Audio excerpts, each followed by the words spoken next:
World Sickle Cell Day is a day set aside to create awareness and improve the knowledge of people on sickle cell disease. On today's edition of the program, we're looking at the challenges that face people living with sickle cell and how to manage sickle cell anemia. Plus, on the Health Info segment, we have a special feature to mark the World Sickle Cell Day. My name is Nkem Okibu. We'll go on a short report on sickle cell and the basics you need to know about sickle cell. When we return, we'll meet my guest. HealthWatch continues right after now. Stay with us.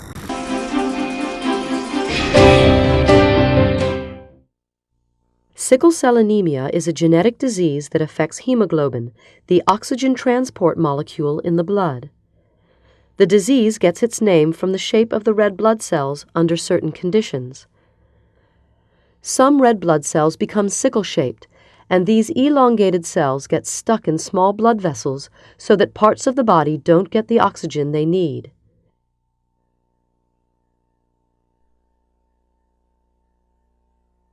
Sickle cell anemia is caused by a single code letter change in the DNA. This in turn alters one of the amino acids in the hemoglobin protein. Valine sits in the position where glutamic acid should be.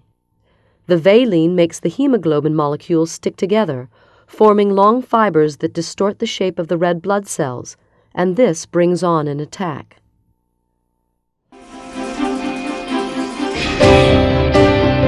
you're just joining us, the program is HealthWatch, and we're looking at sickle cell to mark the World Sickle Cell Day. On my set today is the founder of the Sickle Cell Advocacy and Management Initiative, Tony Adeshola. She has lived with sickle cell for over 5 decades. Wow.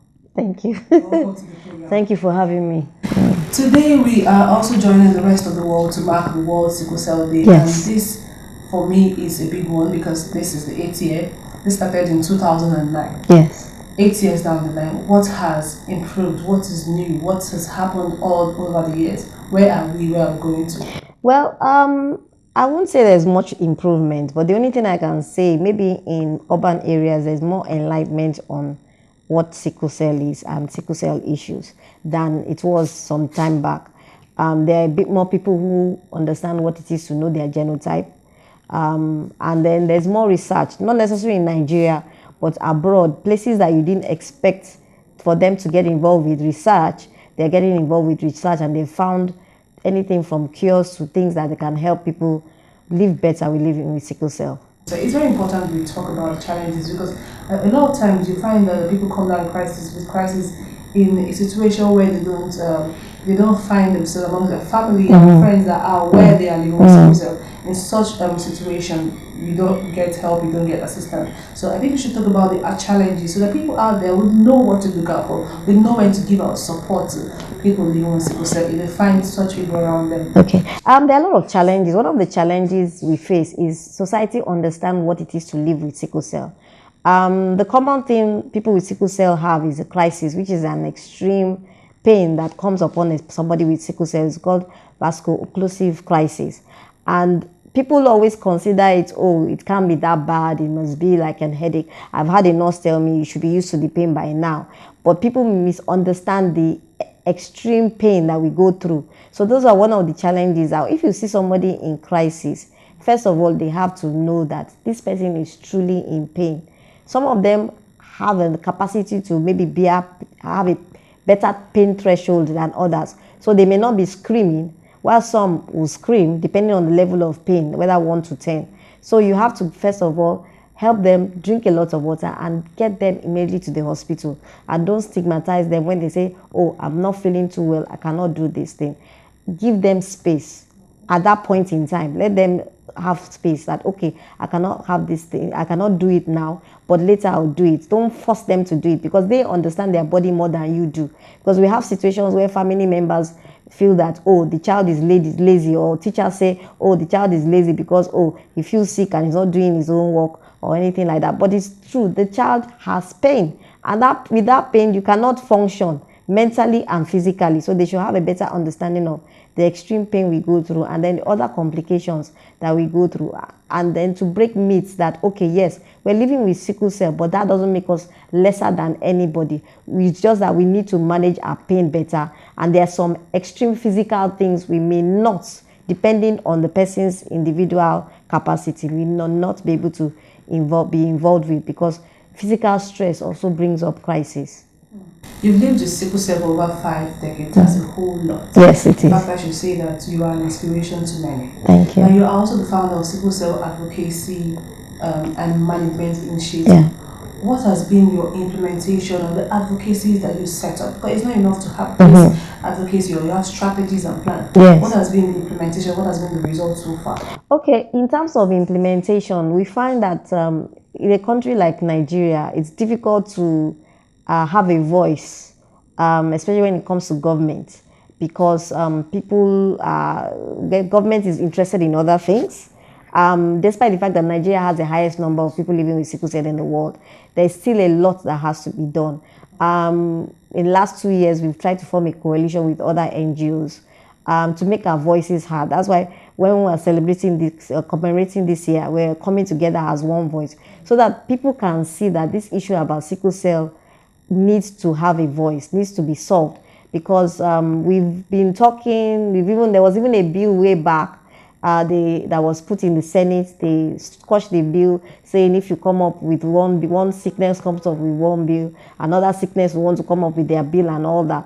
But compared to the amount of people living with sickle cell to other diseases or disorders, sickle cell has, there's no family member that doesn't have, either directly or indirectly, a sickle cell story. Either you know somebody, maybe with family or outside. So it's an issue that needs to be dealt with. So in terms of advocacy, we've been trying to push ourselves, but we still need our voices to be heard. At this point, it's very important that we also talk about how to prevent new cases of children coming down with sickle cell. One of the things we advocate for is for people to know their genotype, so that when they go into a relationship, they're better informed. We don't force people, because some people say, okay, let's force them. And I've realized that there's some people who have an attitude of, okay, it's all about the genotype, and they forget about the character of the person they are going to marry. And then the marriage starts having issues. So it's not just about knowing your genotype, but packing it with knowledge that you can, even with the genotype knowledge, you can go to a relationship and have a relationship that is proper, a marriage that is proper, despite having a genotype problem, whether you are AS. Because I always say, look, you don't know the challenges you will go through until you've gone through it. We find that when we're trying to explain to them, oh, know your genotype, they say, okay, no. I had somebody who said, oh, no, they know how to manage people with sickles, with sickness. But the problem with people with sickness, sickle cell is capital intensive. You need to have some amount of money to be able to manage a person with sickle cell. It's also emotionally intensive, and we find that the mother is the one that bears the brunt, while the father is the one that either is out of the marriage or is in the marriage but not emotionally or physically involved in the marriage. So we try and encourage people that, look, make sure you know your choices. Unfortunately, we live in a society that feel that adoption is some spiritual nonsense or whatever. So when we try and encourage, okay, if you must marry, adopt, they'll say no. But we just try and tell them that, look, these are the challenges you will face, likely face, and how to prepare for it if you come into that situation. So that it's not a case of, I didn't know when I got involved in the marriage, and you now abandon the child, and in such a case, the child is the one who suffers and not the parents. All right, we're on a short break. HealthWatch continues in a moment. Stay with us.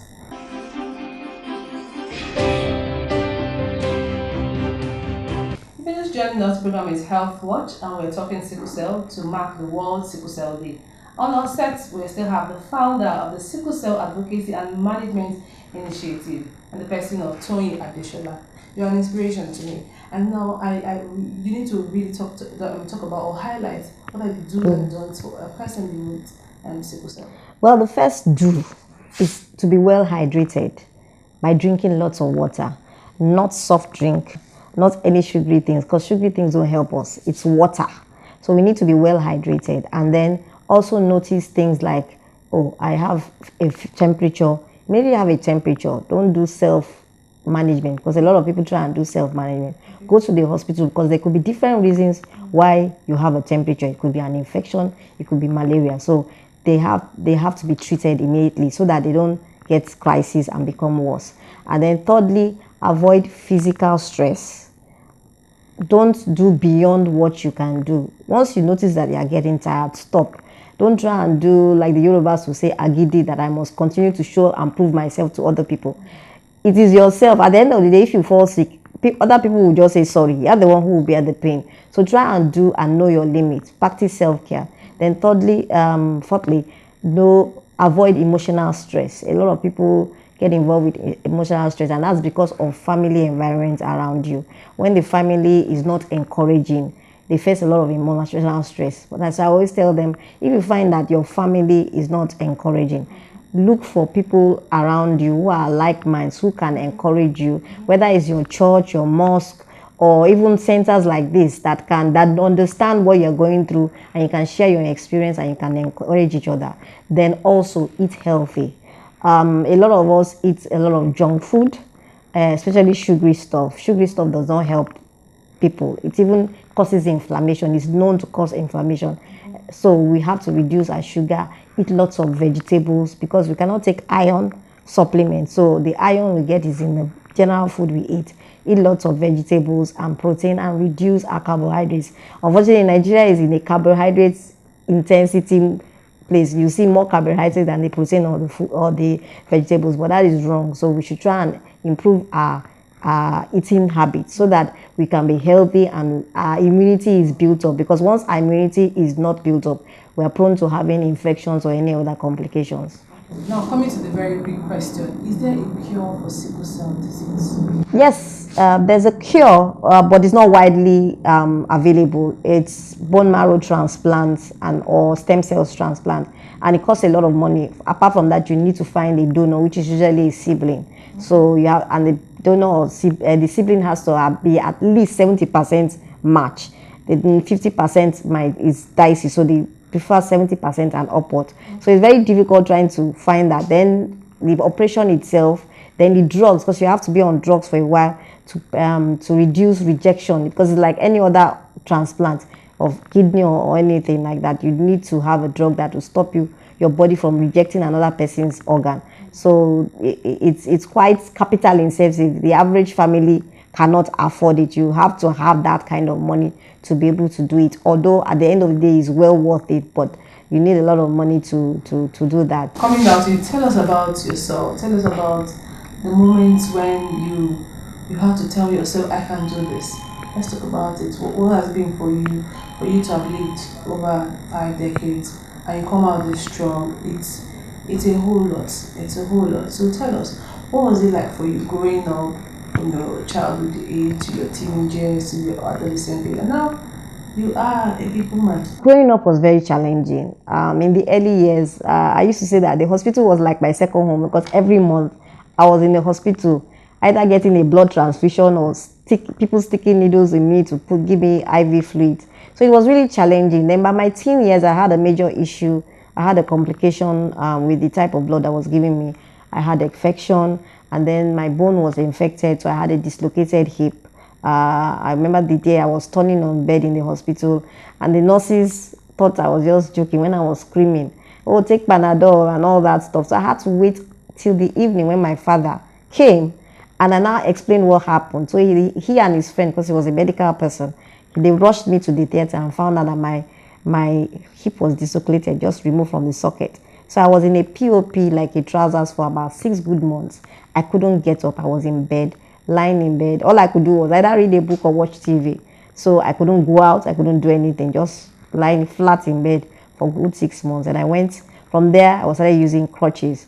And after that, I thought, oh, well, okay, I'll manage with this crutches. Then I started having what you call leg ulcers, which are ulcers that can last from anything from 3 years to 10 years and refuse to heal.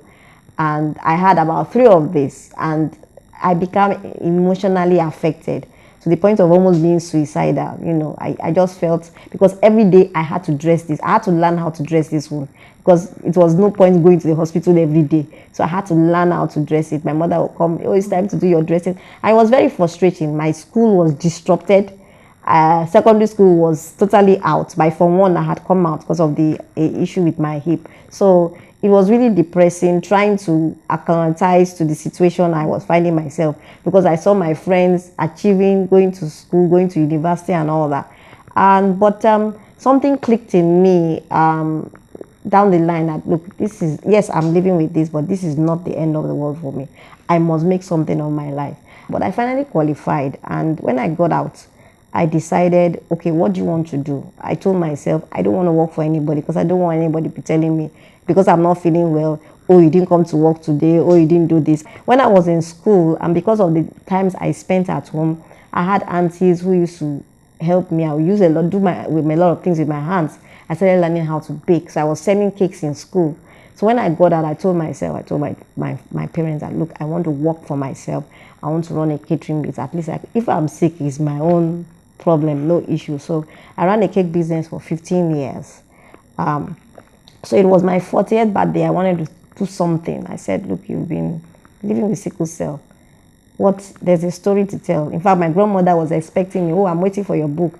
And I just felt this woman was just, because I felt I hadn't achieved, quote unquote, the typical success that people estimate you to have. So when she died, I just woke up and said, no, Toyin, you're writing this book. And I wrote the book. It's called Still Standing, which was chronicling my life and my experiences living with sickle cell. And what happened, which is another thing I always encourage people with sickle cell to help their emotional challenges. And when I was going through all those challenges, I had a diary which I was putting all my thoughts in, and that helped me emotionally to get over. Sometimes I already like, oh, Toyi, things are not as bad as you seem and all that. So I used that diary to write the book. Okay, now very quickly, what should be the ways to managing a person living with sickle cell? Because I believe that they need a lot of support, they need a lot of assistance from friends, from colleagues, and from the family.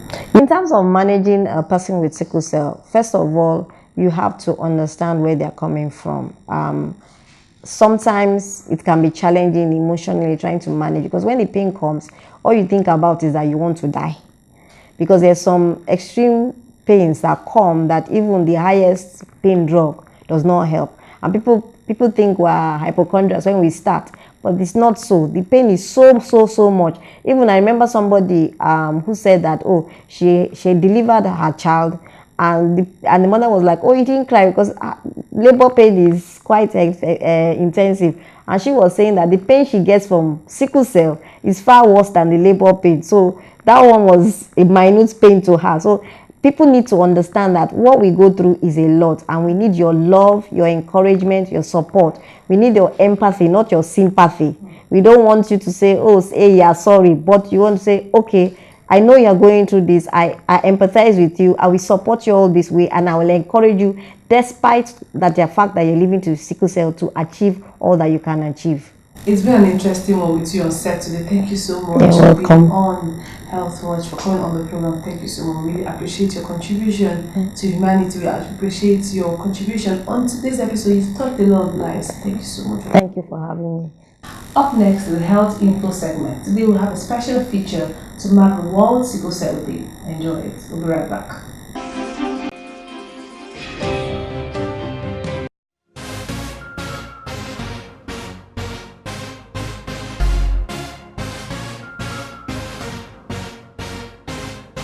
Sickle cell disorder is a disorder that affects the hemoglobin.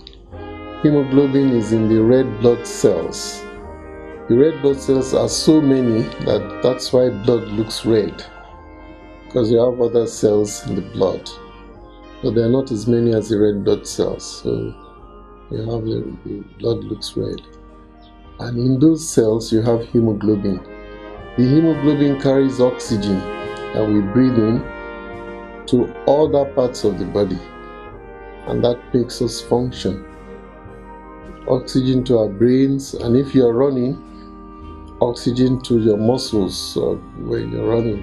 And that's why if you're running fast, you find you have to breathe faster because you're taking more oxygen. And this oxygen, as you take the oxygen, is the hemoglobin that carries the oxygen around to different parts of the body. So the hemoglobin is very important.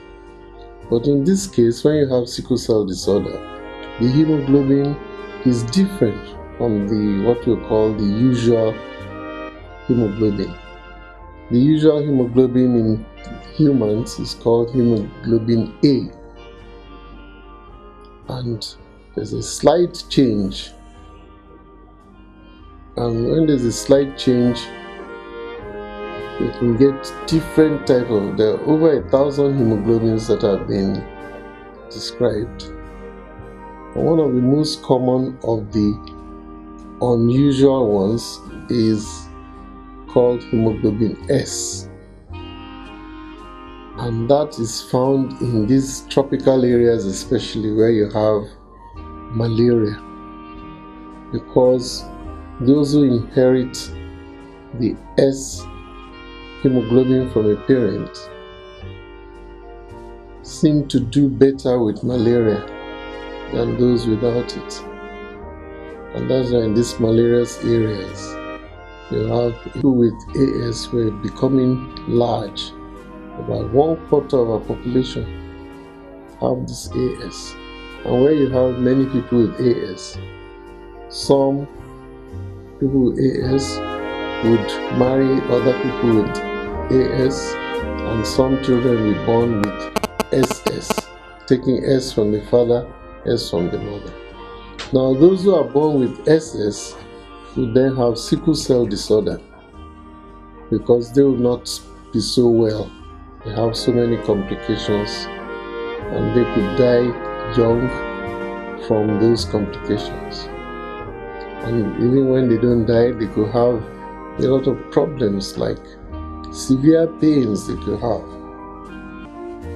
And that's sickle cell. So on average, they won't live as long as people who have hemoglobin AA or AS.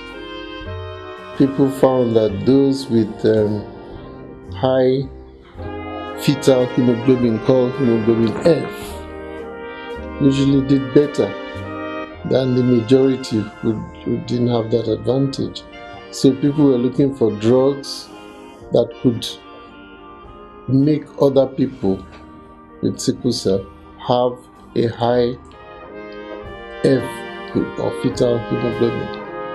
And some of those drugs they were too dangerous until they found HealthWatch would increase your F and be beneficial, and that's why it's being used. So that fetal hemoglobin is measured usually at the start before you start giving the HealthWatch. You could measure it as you go along, and with it you give the HealthWatch, you find that the patient hardly comes in for pain crisis. If you're having 6 crises per year, maybe he has 1, and the patient lives longer, happier, can concentrate more on his job or her job. So, and it's the only drug that does that amongst the other drugs we give for people with sickle cell. And this you could find from. So that's it really. That's why the drug is used. The HealthWatch, once we found that it was useful from the research in America, trying to introduce it here, only few people could afford it because the drug was very expensive. So I had to talk to my friend who ran Bond Ventures. They make drugs locally. I said, see whether you can get this drug cheaper, and he was able to bring it from India and produce it here. And they started calling their own OXYUREA, their own brand. It's a brand of hydroxyurea that contains 500 milligrams, 250 milligram, and 100 milligram capsules, proudly manufactured in Nigeria by Bond Chemical Industries Limited. And that's all we can take on this week's edition of Health Watch. Remember that health conscious people live longer. Send a mail to us on okibenkem@gmail.com or healthwatchnt@gmail.com, or send a text only to 07060865487. Thank you for being part of this week's edition of the program. See you next week. My name is Nkem Okibe.